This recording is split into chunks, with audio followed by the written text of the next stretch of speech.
තාත්තා රට රස්සාවට යන්නම ඕනෙද? ඔව් පුතේ. ඇයි ඒ? පුතාට සතුටින් ඉන්න ඕනේ හින්දානේ. ජාවාරම්කරුවන්ට අහු නොවි වැදගත් විදිහට වැඩ ටික කරගෙන සතුටින් රට යන්න. Members Sri Lanka and In the Gulf, China, Hong Kong. As a past president of the RIPA, I am delighted to have this opportunity to welcome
Sri Lanka, RIBA's longest standing members, Architect Surath Wickramasinghe, could we have you up here, please?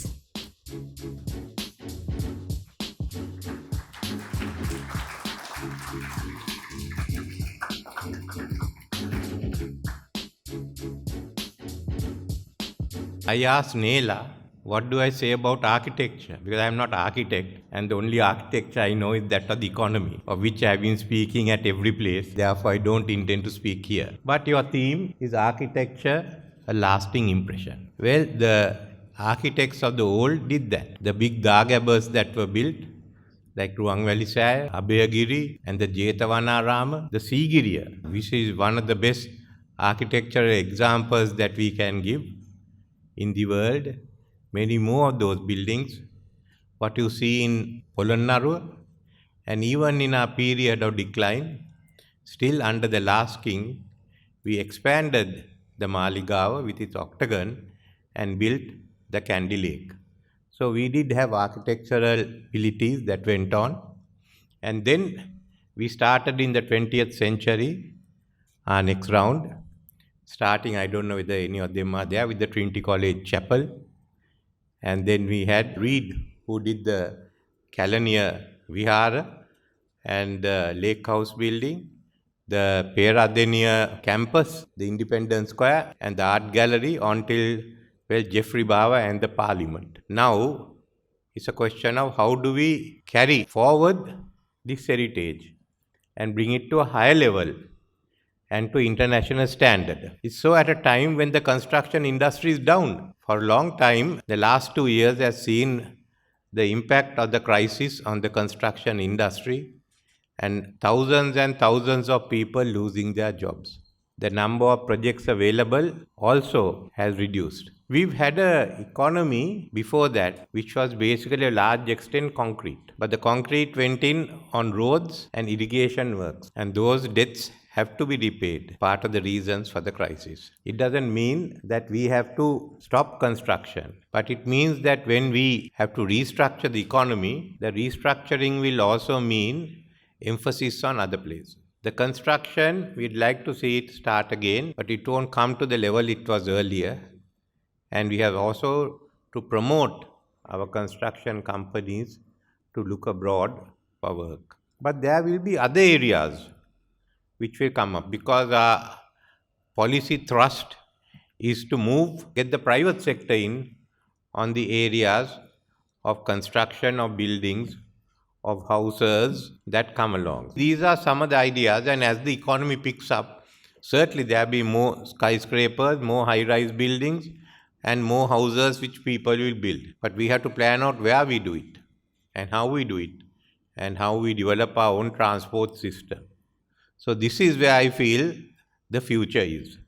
And this is where we have to work. I hope in time to come, even Port City will give an opportunity of designing.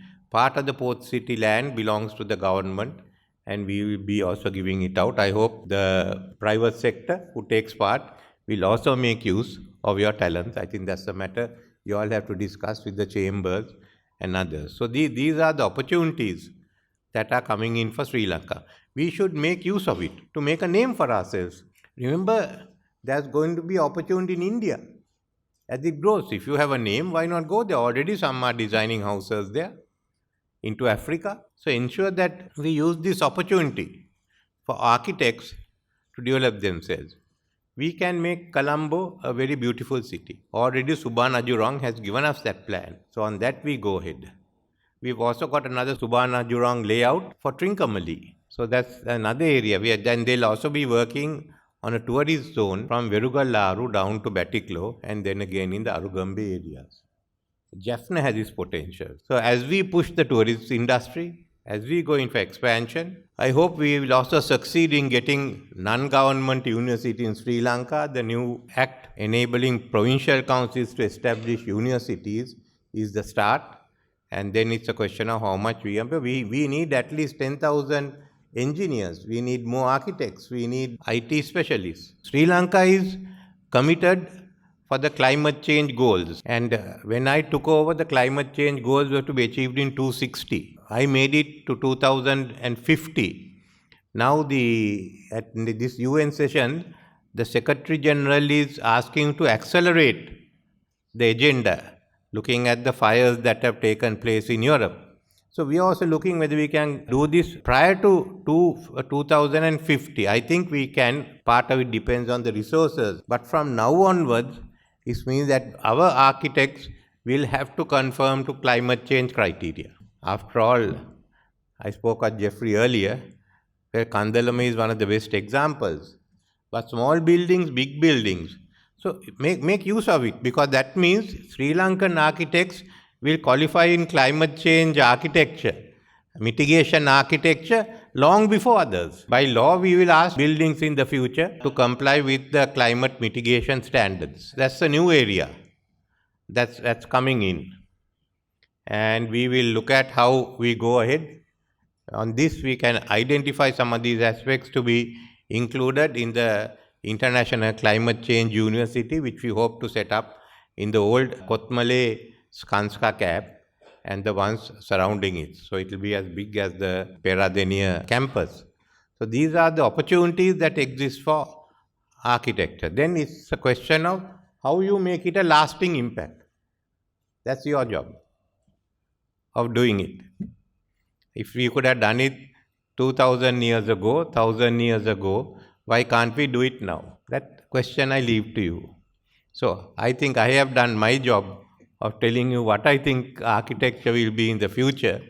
Now it's up to you all to ensure it's a lasting impact. Thank you.